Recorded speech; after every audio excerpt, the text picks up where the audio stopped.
Você está em casa assistindo o governador de São Paulo assumir a paternidade da cloroquina, o ministro da Saúde explicar que traficante também é gente, jornais estrangeiros publicarem foto de covas abertas para dizer que o Brasil não tem mais onde enterrar seus mortos, entre outras referências intrigantes e estridentes ao mesmo assunto. Se você está paralisado, catatônico, é porque você já sabe que isso é um show mórbido, mas você está esperando que alguém te diga isso. Então, vamos lá. Isto é um show mórbido. Levanta daí.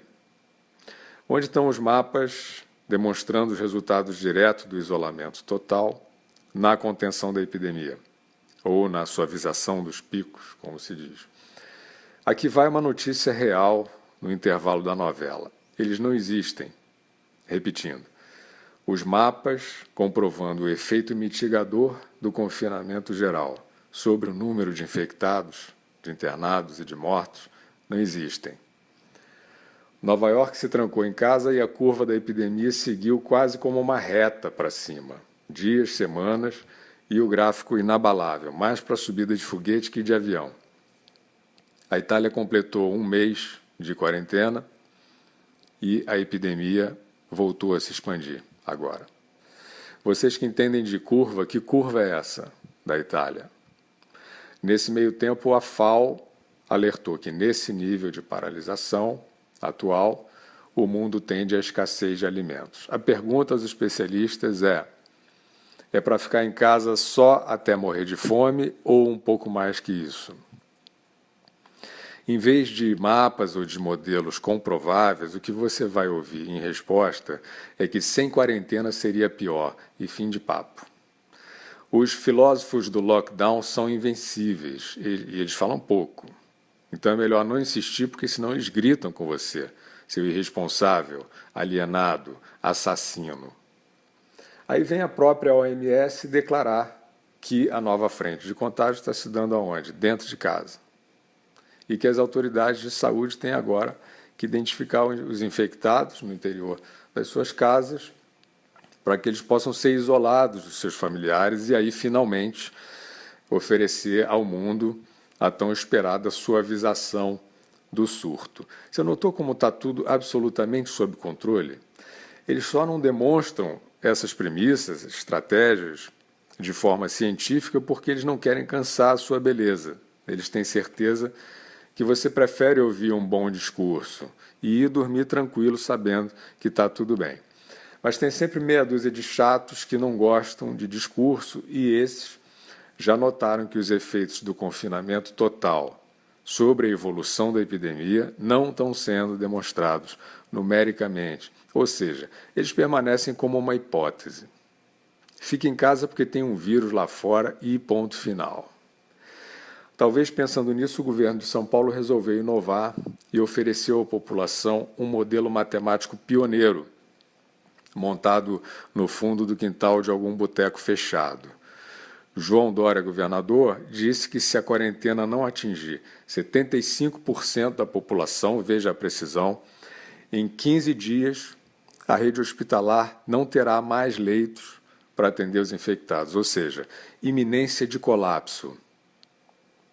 Um dia depois, esse alerta reapareceu com um dado de 70% de confinamento necessário, versus 75% na véspera, sempre segundo especialistas.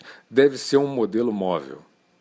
E, com certeza, um modelo revolucionário, porque nem a OMS, nem cientista nenhum no mundo montou uma fórmula partindo do percentual de confinamento e estabelecendo a sua correlação com a progressão exata da epidemia, o número de vulneráveis infectados e a consequente expansão da demanda por leitos. Um cronograma tão preciso que possa ser aferido semanalmente.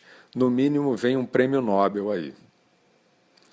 Nesse meio tempo, a rede de TV CNN noticia que a cidade de Manaus, no norte do Brasil, também está na iminência do colapso, já está em colapso, na verdade, a rede de saúde, e que já está com dificuldade para enterrar os seus mortos, a cidade de Manaus.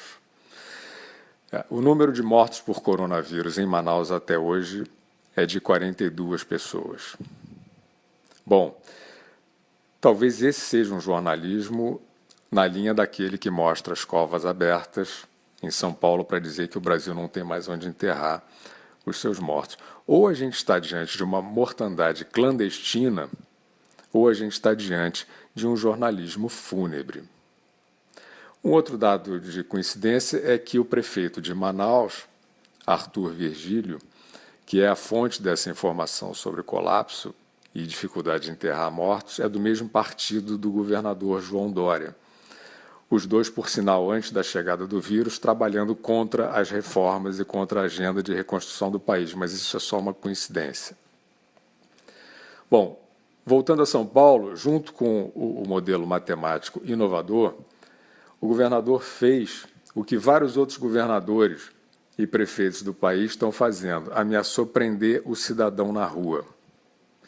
E essa ética da boçalidade já está em prática em vários pontos do território nacional, com cenas edificantes, civilizatórias, de policiais capturando passantes, inclusive mulheres, várias delas tratadas de forma animalesca à luz do dia, sob o silêncio protetor dos humanistas que estão calados em casa assistindo a novela do vírus. Ou seja, não está sendo só gestada uma ruína proverbial com tudo trancado e a vida adiada indefinidamente. No Brasil, já foram fechadas 600 mil pequenas empresas. A projeção, a estimativa atual para o PIB é de uma queda de 4%.